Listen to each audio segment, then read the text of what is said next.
Hello, আসসালামু আলাইকুম। সবাই কেমন আছেন? বরাবরের মতো চলে আসলাম আজকে দুপুরের খাবার নিয়ে। তো শুরুতেই প্লেটে গরম গরম ভাত আর ডিম ভাজা নিলাম। ডিম ভাজা আমার অনেক পছন্দের একটা খাবার। তো সাথে শুকনা মরিচও নিলাম। শুকনা মরিচ দিয়ে ডিম ভাজা অনেক মজা লাগতেছিল।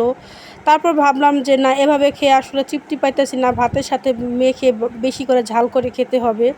সাথে হচ্ছে পটল ভাজাও ছিল। সেই পটল ভাজার যে তেল ছিল সেটা দিয়ে শুকনা মরিচ ডলে যে ভাত মাখায় নিছি পুরাটা। আসলে এভাবে না খেলে তৃপ্তি আসে না, যে লোকমার মধ্যে দিয়ে দিয়ে বা কামড় দিয়ে মরিচ খাবো, সেটা আসলে তৃপ্তি আসে না। আমার মনে হয় যে এভাবে মাখায়া খেলেই বেশি ভালো লাগে। তারপরে এই যে দেখেন, ভাত ভালো করে মাখিয়ে নিলাম তেল দিয়ে এবং শুকনো মরিচ দিয়ে। তো শুকনো মরিচ দিয়ে, তেল দিয়ে এবং ডিম ভাজা দিয়ে কিন্তু আমি মন ভরে পেট ভরে তৃপ্তি সহকারে খেয়ে নিলাম। তো এটা খাওয়া শেষ করে নিয়ে নিলাম, আর পেট ভরে গেছিলো, আর কিছু না নিলেও চলতো। তারপরেও নিয়ে নিলাম অল্প একটু সামান্য ভাত, আর ছিল সিম দিয়ে আলু দিয়ে কই মাছের একটা তরকারি। তো এটা দিয়ে ভালো করে ভাত মেখে আমি খেয়ে নিব। এই তরকারিটা অনেক মজার ছিল। তো পেট অলরেডি ভরে গেছে, খেতে পারতেছিলাম না, তারপরেও এটা আমি নিছি। তো আলহামদুলিল্লাহ, এটাই ছিল আমার আজকে দুপুরের খাবার।